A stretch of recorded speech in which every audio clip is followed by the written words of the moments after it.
Hey y'all, hi. Today I am trying new makeup. I'm also trying, or I have tried, to emulate what I've been calling the Euphoria makeup trend. So this is something I've been wanting to do for a while. Much of the new makeup that I have here is like colorful. Some of it came in PR recently and kind of gave me the tools to really play in this direction. I also used some makeup that I've had for a while to do everything that I wanted to do in terms of trying the Euphoria makeup trend.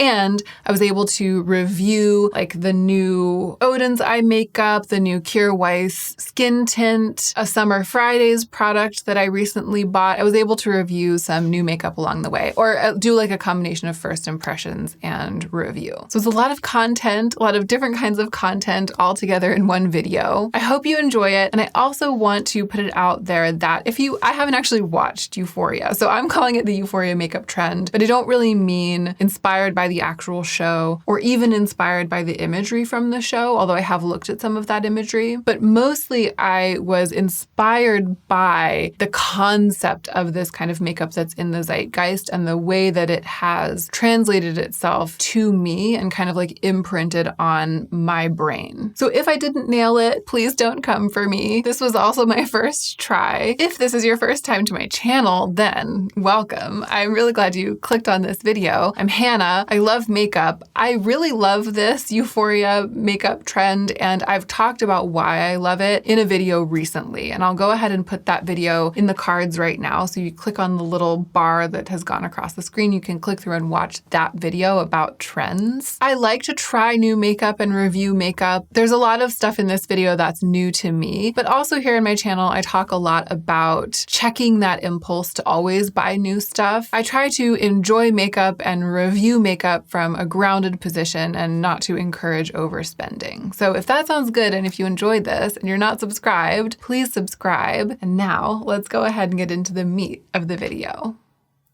Okay, so I'm starting with primed skin. I went ahead and put my brows in place with the Refi brow pomade, which is what I always use, and a little bit of the Glossier brow pen, which is what I've been using for ages now. I tried to give them a little bit fluffier of a shape than I've been giving them most of the time lately, but also make them even and, kind of brushed up. I'm excited to get into like the eye and cheek area because the makeup that I have to play with is for that part of the face, most of it, the exciting stuff. And I also feel like that's really what defines this inspiration, or it's what I'm angling at. But I have a piece of new makeup that is a Complexion product, and I haven't even opened it yet. Like I just took it out of its box, and I'm just gonna test it on camera because I'm filming this video and I figure why not, even though I'm skeptical that the shade will work for me. It's the Kjaer Weis The Beautiful Tint, and I wanna give it a little airtime even though I don't think the shade will work for me, because the other Kjaer Weis base product, which is the foundation, it too was too dark. Let's see.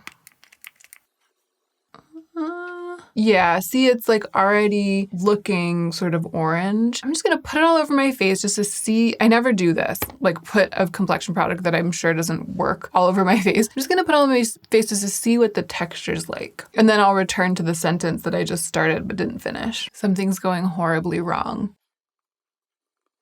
Okay, it's actually working itself out. The shade is too dark and too orange. It's basically peach. If I don't wipe it all off and start again, which I might do, if I don't do that, I'm definitely going to have to use green color corrector to dramatically change the shade. Let me zoom you in. Hopefully it won't set completely. I thought that something was going horribly wrong because this was happening. The pigment was like gathering like this. But when I continued to rub and rub and rub, it all blended in and it like blended with itself. And then it sort of, laid itself down in an elegant manner in a way that's like very, very adhered to the skin. Let's see if I can get it to do the same over here. The finish is really pretty. What an interesting product. I don't have it on my forehead, but I have it all over the rest of my face. And I think that you'll be able to see, because I left my forehead bare, you'll be able to see the way that it has made my skin look, which is really pretty. As I rubbed it in and it kind of emulsified itself and became one with the skin, it really did become pretty beautiful and seamless in its way. It really feels like a product that's designed to go directly onto the skin. I think that one of the problems, if not the problem that I was having, was that I had put a really quite thick layer of the e.l.f. Poreless Putty Primer onto my skin before I even started filming. So the product was definitely interacting with that primer, and that might actually have been why it was breaking up to begin with. It might have been mixing into the primer and sort of forming these little eddies, little like groups of itself. Then the more I mixed it, the two products really blended together and then like settled down.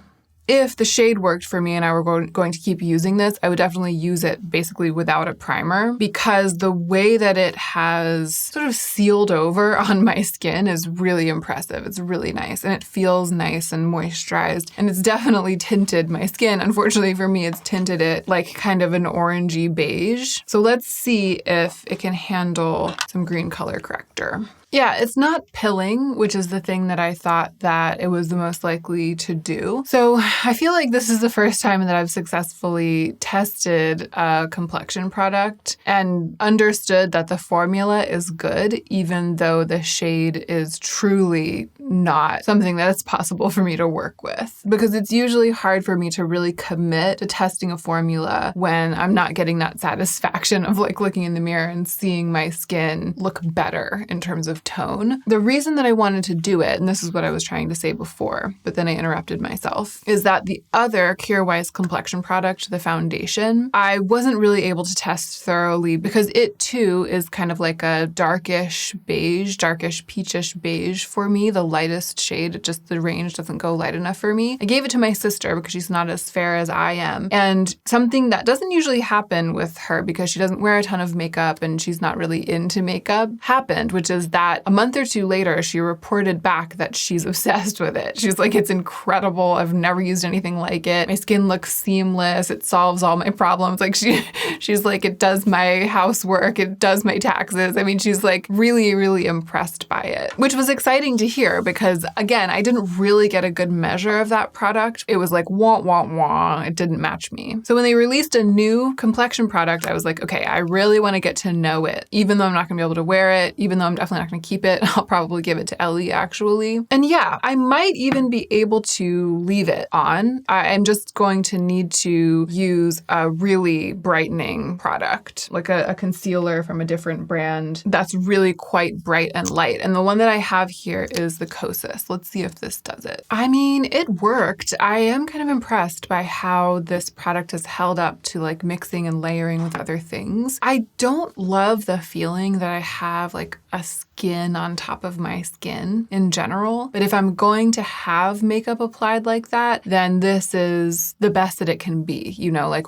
really, really smooth and seamless. I don't think there's anything that I can do to really get a satisfactory shade from the mixture that's on my face right now. So I'm going to darken up my neck quite a bit. I'm actually going to use the peachy and the darker side of this product. I usually just use the lighter side, but I'm going to use this like dark side. All right, I used this, it's the Kevyn Aucoin Neo Highlighter, but I use it as basically a bronzer. Used it on my neck and forehead and like the edges of the face just to try to make it all feel like it works. But I didn't bring any of it onto my cheeks as like a blush or contour because I have a lot of other products that I want to put there. I think I need to spot conceal a tiny bit. It's weird looking in the mirror and seeing skin that looks good texturally, but that is like a different shade than usual. I know it's normal for some people. Some people like are always bronzing their skin and basically just making themselves look like they have a tan or using self-tanner, but I never do that. I pretty much have the same color skin year round, and this might not look really different to you underneath the lights, but it looks really different to me and it's weird. But I guess that's like classic trying new makeup, right? It's not necessarily the look that I would have created if I were just putting myself together with my own devices. It's the look that I'm being led to create by the makeup that I'm testing. Yeah, it's a cool product. I almost feel like my skin looks like tighter. It's weird. It has this sort of like tight, dewy quality. I wish that they would introduce some paler and more neutral or even super pale olive shades into the range. I feel like the lightest shade in the Kjaer Weis range is like the shade that a lot of brands have as, I don't know, their fourth or fifth lightest shade. Let's get into the very exciting next step. So I have all of this Oden'S eye makeup, and I feel like it's perfect for the brief of trying the Euphoria trend, especially this like set of eyeliners from the SOLMÅNE collection, some of which are in really interesting colors, like this sort of pale sage green, extremely pale whitish blue, and this, which is kind of like a mushroom purple. I mean, there are also some interesting highlighters in this collection, like shimmery duochrome highlighters, some blushes, and there's an eyeshadow palette, and they sent me the whole collection. So I'm going to use it to play, but there aren't any like big chunky glitters, so I brought this Nabla palette down here. This isn't new to me. I've had it for a while, but I haven't used it as much as I've wanted to use it. I'll try to use it today. While I'm working on my eyes, I'm going to wear this Summer Fridays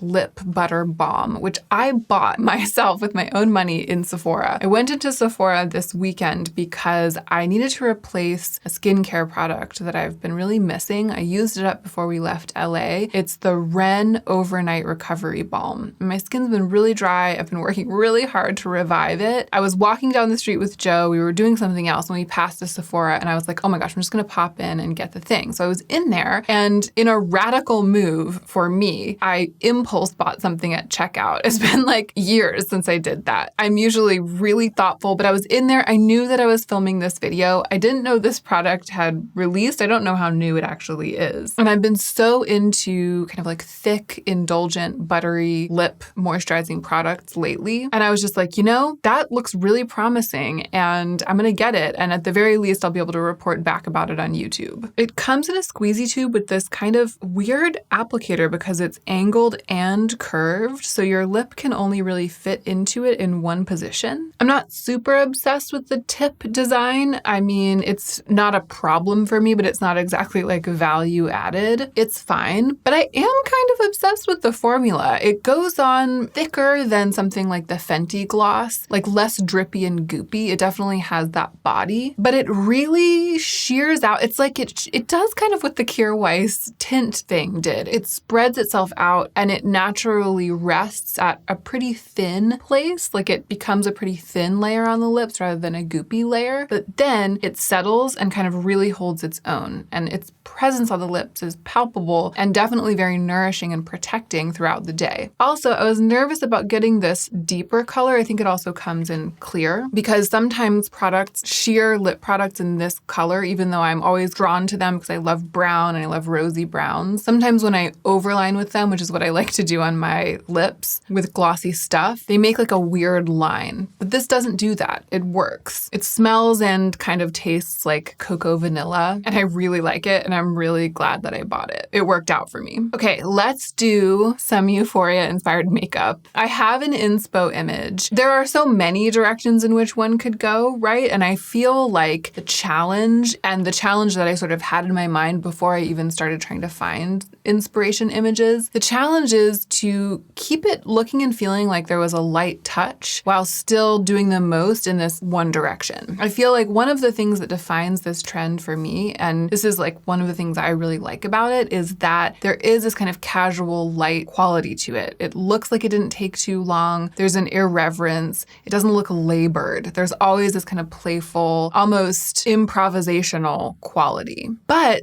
there are often a lot of elements combined, and I want to combine a lot of elements. I want color, I want graphic lines, and I want glitter. Usually I have like a very blendy, layery, collagey process with makeup. And usually I just keep layering and smoking and digging and smushing, right? But I think that when something's a little bit more of an abstract composition like this, and when you really want to retain freshness, it is possible to like go overboard, do too much too fast. And I'm going to try to keep myself from doing that. So I got an inspiration image that has color and iridescence and some graphic lines. And I'm going to try to basically follow the lead of this and see where it takes me. Maybe switching out some colors or doing different things, but I'm basically going to try to start with this. And I think that the first thing I need to do is to put some color on my lids with a brighter, more matte version of the color on the outer half of my eye and a slightly more watercolory and more iridescent version of it on the inner portion of my eye.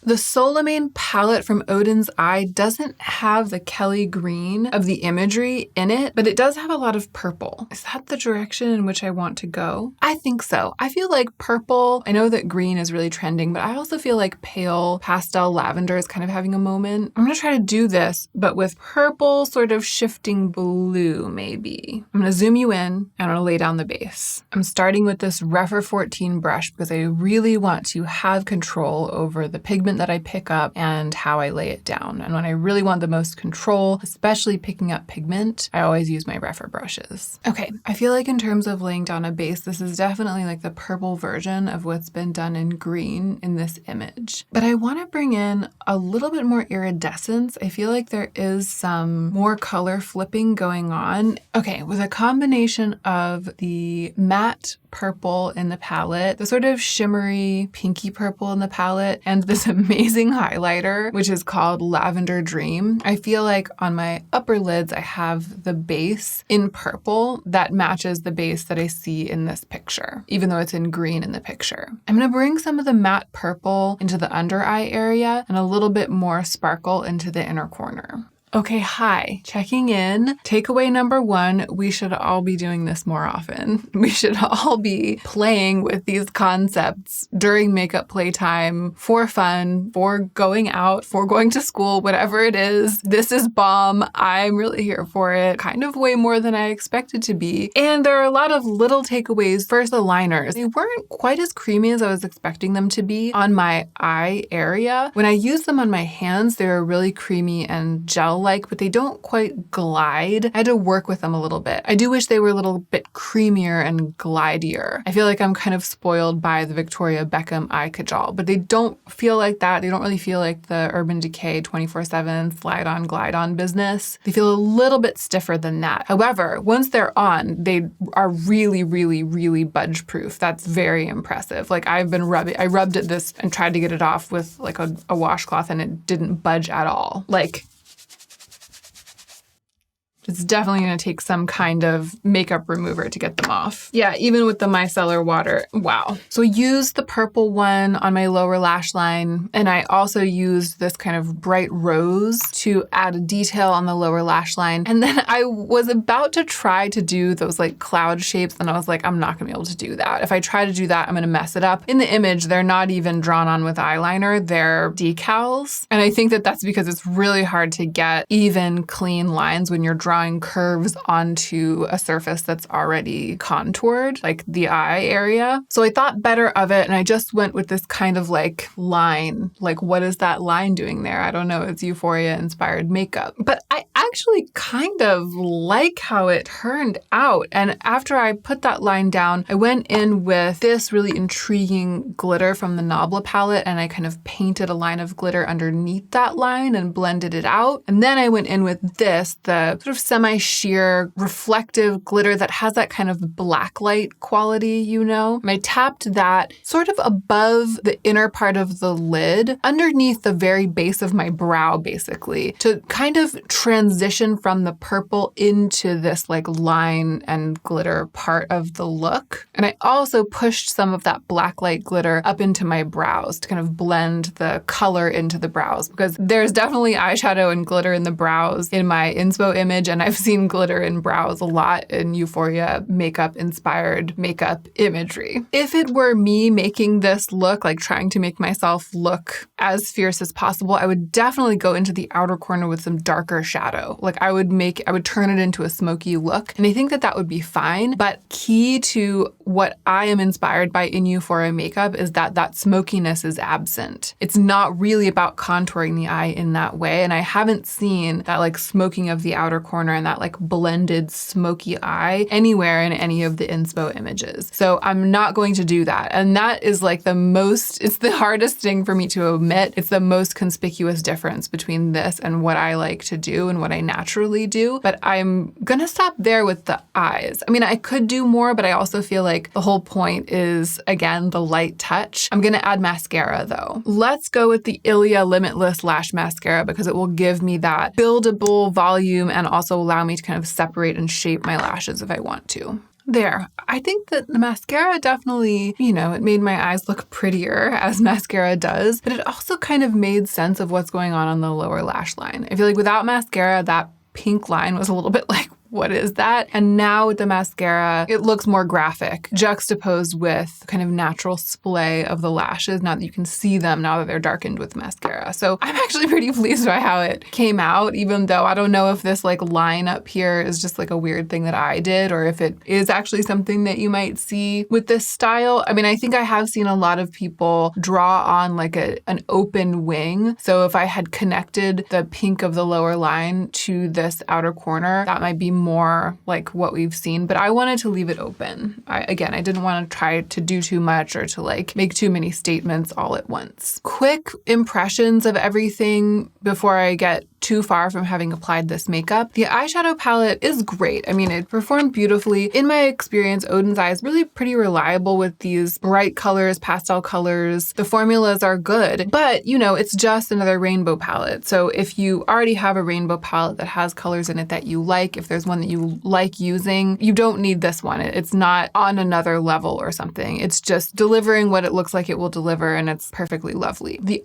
gel eyeliners, they're not as slippy and glidey as I would have liked for them to be, but the strength that they have is that once they're applied, they're really, really hardy and sturdy. They really dry down and stay, and they come in so many interesting colors. But neither one of those products like blew me out of the water and just, made me live, die, and live again. The thing that did kind of make me live, die, and live again is the highlighter, and I'm gonna use it more. I hope that you're able to see from there how incredible the surface of this pan looks. I mean, definitely gonna put that on my cheeks. And the Nabla glitters, they perform beautifully. They're pretty easy to manipulate. The adhesive that exists in them is great. It works. It's enough. I didn't need to use a glitter glue or anything. Okay, this is one of the blushes, the Oden's Eye blushes. There are 6 of them in this collection. 3 are matte and 3 are shimmer. And because I'm going to use this wild highlighter that's incredibly shimmery, do I want to put a matte blush on? I don't want to give my skin that look of having a powder blush on it at all. So maybe what I need is a cream blush. I don't have any other cream blushes down here, but I do have these that I used in the last trying new makeup. Yeah, I'm going to use Trixie Cosmetics Sweetie just to give my cheeks a little bit of color, because I don't want to go right on them with that like intense blue shifting highlighter without them having some kind of color. But I really want the color to look like it's coming from my skin. I'm blending it way out, blending it in on a large surface area, and getting it to melt in with what's on my face. There, I feel like that's more the like fresh cheek glow that I want, and I wouldn't have been able to get that with a powder blush. And now I feel like I can play with this on top and see what it looks like. Well, there we go. It looks like my cheeks are shining under a black light. I really love it. I feel like I need to bring some of the glitter down too. Some of the black light glitter, the more subtle glitter, this one. And now I need to refresh my spot conceal because I rubbed it off when I was putting that cream blush down. And I'm going to use a little bit of the Kosas powder on the rest of my face where I didn't just put blush, highlight, and glitter. I really like this Kosas powder because it helps to set makeup and kind of kill that greasiness without, it actually does take down some dewiness. I was going to say it kills the greasiness without killing the dewiness. Initially, it takes down the dewiness, but without losing the glowiness. And then my skin becomes dewy again, even pretty shortly after I've powdered, but it'll become dewy without getting like overly greasy looking. I'm pretty okay with those so far. I feel like the makeup's working well. I feel like the look is statement in its way, but it hasn't gotten out of control. I was worried that by this stage I would be like, oh my gosh, I've got glitter all over my face. But I don't feel like that. I feel like going deliberately step by step and also refraining from like adding smokiness and using my usual techniques on the eyes, it's kept it in that space of levity. And now I need to decide what to do on the lips. I want to keep the lips kind of natural, but I do want to give them that sensual flushed quality that the model's lips have in this image. They're definitely lined and filled in with makeup in this image. And it's like a rosy, flushed my lips but better color. I'm going to try these products, or one of these or two of these products from BK Beauty. They sent me a little bit of their makeup makeup. I've been so impressed by the brushes, and I haven't really tried the makeup. I really like the color of this lip liner. It's called Warm Spice, but I think that it'll be too dark for what I want today. Yeah, this lip liner, Sweet Pea, that could work. And this is the BK Beauty lipstick in the shade Inner Beauty, and it feels really emollient and lovely, and the component feels really nice. Fancy. So I'm going to try a combination of the Sweet Pea lip liner with this Inner Beauty lipstick. They both went on with a kind of, I don't know, like quite slidey, nourishing feeling, medium to light pigment that's like really wearable and easy to work with. But the color has ended up looking like more pink than I wanted it to. I think I wanted a little of that like ruddy quality that's in this image. I mixed in some of the other lip liner, but all it did was to make it darker. It didn't really make it rosier. Maybe a little bit. What else do I have around here? Actually, just leaving it there with the addition of the other lip liner, I blotted it down and like rubbed it in a little bit, and now I feel like it's looking a little bit more one with the lips, a little bit more natural. I think that that's going to be good. Maybe I'll put a little bit of this on it. Yeah, that didn't really change the color, but it kind of changed the finish a little bit and made it even more like melty, even more one with the look.